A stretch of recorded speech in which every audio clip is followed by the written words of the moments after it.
আসসালামু আলাইকুম ওয়া রাহমাতুল্লাহি ওয়া বারাকাতুহু। আলহামদুলিল্লাহ ওয়াসসালাতু ওয়াসসালামু আলা রাসূলিল্লাহ বাদ। আউযু বিল্লাহি মিনাশ শাইতানির রাজিম। বিসমিল্লাহির রাহমানির রাহিম। ইয়া আইয়ুহাল্লাযীনা আমানু লা তাকুলু রা'ইনা ওয়া কুলু উনজুরনা ওয়াসমাউ ওয়ালিল কাফিরিনা আযাবুন আলীম।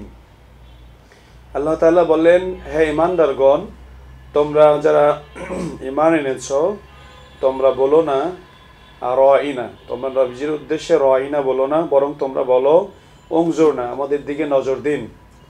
ওয়াসমাউ, এবং সে যে নির্দেশ দেয় তোমরা তা শ্রবণ করো। ওয়ালিল কাফিরিনা আযাবুন আলীম, আর কাফেরদের জন্য রয়েছে যন্ত্রণাদায়ক শাস্তি। প্রিয় হাজিরিন, এই আয়াতে ইহুদিরা নবীজিকে রাইনা বলতো। নর্মালি যারা সাহাবী ছিলেন তারা নবীজিকে যখন নবীজির কোনো কথা তারা বুঝতে পারতেন না, তখন তারা বলতেন যে আমাদের দিকে লক্ষ্য করুন। তো কাফেররা এই শব্দটাকে বিকৃত করে অপমানজনকভাবে নবীজির সামনে তারা ব্যবহার করত। অ্যাকচুয়ালি রাইনা মানে আমার দিকে লক্ষ্য করুন, কিন্তু তারা এটাই কি করত, টেনে রাইনা বলে তারা নবীজিকে আহ্বান করত, অর্থাৎ হে আমাদের রাখাল, অর্থাৎ নবীজিকে তারা কটূক্তি করার জন্য, নবীজিকে তারা মানে লাঞ্ছিত করার জন্য, ছোট করার জন্য ইহুদিরা এই শব্দটা ব্যবহার করত। তো সাহাবীরা যেহেতু এই শব্দটা ভালো অর্থে নিত, কিন্তু কাফেররা এই শব্দটা একটু বিকৃত করে নবীজিকে তুচ্ছ তাচ্ছিল্যমূলকভাবে আহ্বান করত। এই জন্য আল্লাহ রাব্বুল আলামিন মুমিনদের নিষেধ করেছেন যে তোমরা আর এই রাইনা শব্দ দিয়ে তোমরা নবীজির দৃষ্টি আকর্ষণ করবে না, বরং তোমরা বলবা উনজুরনা, আমাদের দিকে লক্ষ্য করুন।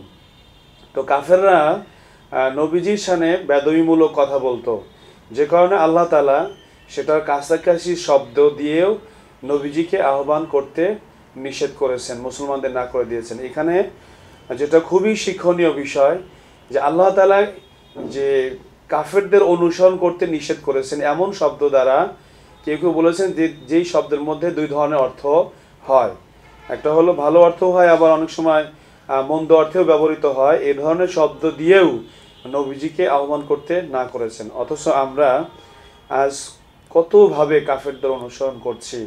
আল্লাহ আমাদের হেফাজত করুন, কাফেরদের এই অনুকরণ করা থেকে আমাদের দূরে রাখুন। আর অলিল কাফিরিনা আযাবুন আলীম, এবং কাফেরদের জন্য রয়েছে যন্ত্রণাদায়ক শাস্তি। তো এখানে যে মূল যে বিষয় সেটা হলো, কাফেররা আমাদের নবীদের সামনে তো করছেই, এবং পূর্ববর্তী নবীদেরকেও তারা তুচ্ছ তাচ্ছিল্যভাবে আহ্বান করত।